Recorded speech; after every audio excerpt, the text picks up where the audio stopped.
Thank you for coming, Malcolm. My pleasure. So, first of all, let's continue what we saw here. We called it the elephant in the room, the judicial reform. We saw protesters walking and following, actually, Knesset member Rothman as he was trying to be part of the Celebrate Israel parade. We saw protests here, also during the Shabbat. What is the situation today? Are people really concerned, or is this just a political game? Well, I think people are concerned because they see all these manifestations. I doubt that 1% really understand the issues involved or know what's happening. I think that there are a lot of aspects to this to be examined. It's a very complex and challenging issue, but I think it's a mistake when you bring Israel's domestic political disagreements to the United States, and that's left or right. And I wonder if the right had staged the kind of manifestations that we saw today at the Salute to Israel parade or elsewhere, not the right to speak, not the right to have their manifestations, but to disrupt the one event that brings all Jews together every year in support of Israel, I wonder what the reaction would have been, the criticisms that would have been expressed. And I think the fact that as I walked in, people yelled at me not to go in to the hotel here, I think that the issue is one that should be addressed within Israel. I hope that the parties can come together. There are really serious issues that have been lost in the way that the media has presented it. And I think that, there's much more heat than light on this subject. Well, so what do you find yourself, you were with a group of Conference of Presidents visiting Israel, and we met there, and really it was a hot topic. What do you find yourself explaining to your colleagues? Well, I try to explain to them the history of the judicial activism and what motivates this and why there are differences of view about it. And to the degree that it is really domestic politics being played out, people didn't like the outcome of the election, people don't like the new government, people don't like other aspects, rather than going to the core issue. And I think what Professor Dershowitz said, that this is not about the economy, it's not about the military, it's not about threatening to withdraw funds from Israel. I think those are all counterproductive, unacceptable responses to what could be a legitimate debate over the role of the Supreme Court and how you have the balance of power between the institutions of government. Now, it's not only activists and protesters, the White House itself. We heard messages from the White House regarding this internal domestic issue of the judicial reform in Israel. Well, I think the reactions invited it. I think that it is not appropriate any more than I would want to see Israelis get involved in domestic American politics, which sometimes they do as well. Could be that Netanyahu wasn't invited to Washington because of that so far. Well, we shouldn't speculate. I think there are a lot of reasons that go into the question of invitations. Well, why are those? Why do you think Netanyahu has not visited Washington yet? I hope that will come about soon.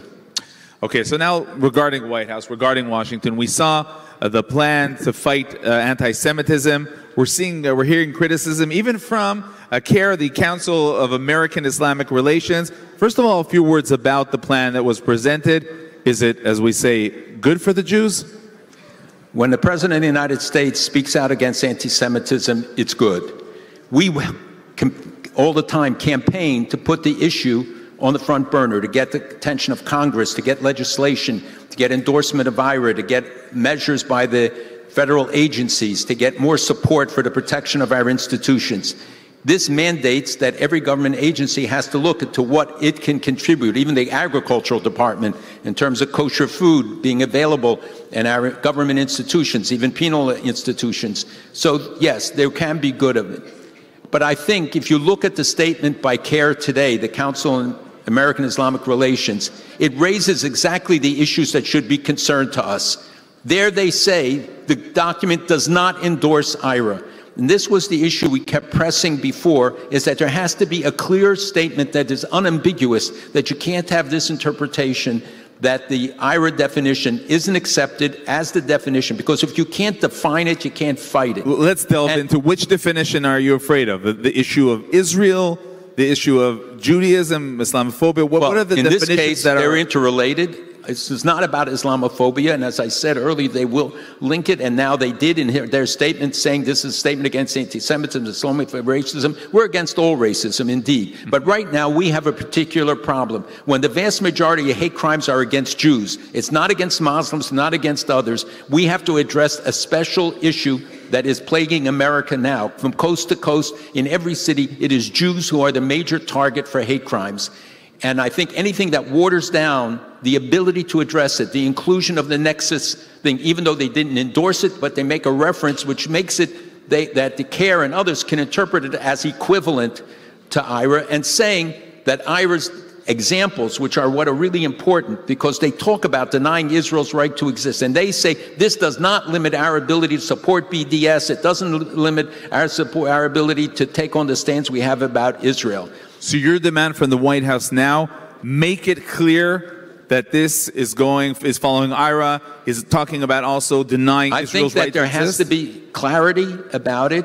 Again, I think it's important that it was done. They invested a lot of time, a lot of effort in it. I don't know if anybody in this room was called for their input about the plan, but what was important is the President of the United States declaring this campaign against Jew hatred. It's not anti-Semitism. That's a term that was invented to mitigate the impact of Jew hatred. It's true Jew hatred in every form, and we see it today in entertainment, we see it in the judiciary, we see it in academic institutions, we see it in virtually every sector. And only a full court press where the agencies understand that the examples given by IRA are measures as to their compliance, that those are specific references that give us a standard by which to look at their actions or the actions they're obliged to address. So when university campuses, when we see the rage of anti-Semitism that goes on there, some of it cloaked as anti-Zionism, and the IRA definitions address that. So we have to make sure that there's the fullest compliance and that agencies understand that this is not a watered-down version of IRA, but the full IRA and the full application of its examples. Okay, another important issue that you are following for years already is the Iran deal. Is there another deal waiting around the corner and we're just like going to be surprised by it? So I think we all should know, we don't see Iran on the front page of the papers lately, but it does not mean Iran is not engaged in the most aggressive campaign, building up its naval capacity, building up its drone capacity, and most of all, building its nuclear capacity. We know they've enriched 114 kilograms at 83%. It's enough for 2 bombs. It's no longer a question of if they can break out, but when they could break out. And the necessity now is not to yield at all. And the IAEA canceling the 2 investigations in Iran was a mistake. It's very unfortunate. This is information Israel provided about sites that they do not have conclusive information, and tomorrow we'll learn a lot more at the board meeting of the International Atomic Energy Agency. But in every aspect, in building the circle around Israel, from Yemen to Iraq to Gaza to Lebanon to Syria, they're enhancing their capacity all the time, despite the fact that their people are starving. And we have an obligation to highlight this. I do not believe a JCPOA right now is possible, but I do believe that there are discussions of other deals, which could be something like a transfer of the money being held by Iraq, $10 billion, and by Korea, $7 billion, which they desperately need to feed their terror machine and to feed the IRGC. You know, 40% of the economy is controlled by the IRGC and the supreme leader.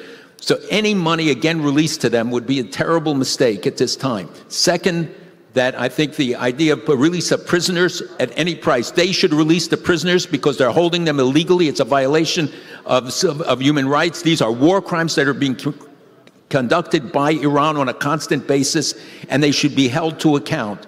If they get away, if any kind of an interim measure will send the wrong message to our allies in the region and will open more doors to Iran and Iran's influence and subterfuge. Okay, last but not least, our time is up, but just really one sentence about the Abraham Accords, maybe also connecting to Iran. Is there a future, or is this just like a period that is part of our past, this whole Abraham Accords thing? No, I believe that the Abraham Accords in other forms can be expanded. I'm working on it. Others are. There are many countries that are ready to join it. We shouldn't just be focused on one.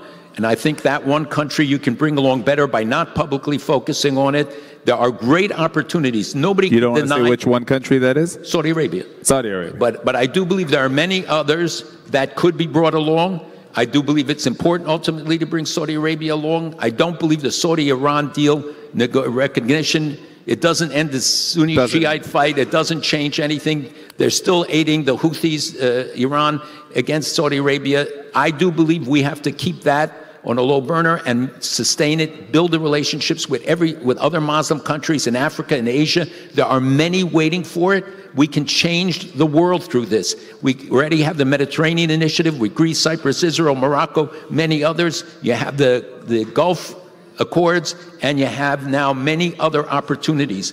So I believe Israel can become the focal point from Morocco to Korea and to Japan, and we can build an alliance of all of those countries if the American government gets behind it, if others work with it, and we focus on it in a constructive way, building economic ties, showing the people the benefit. You will see how much can happen. Okay, lots of work ahead. Malcolm Online, thank you very much for joining. My pleasure.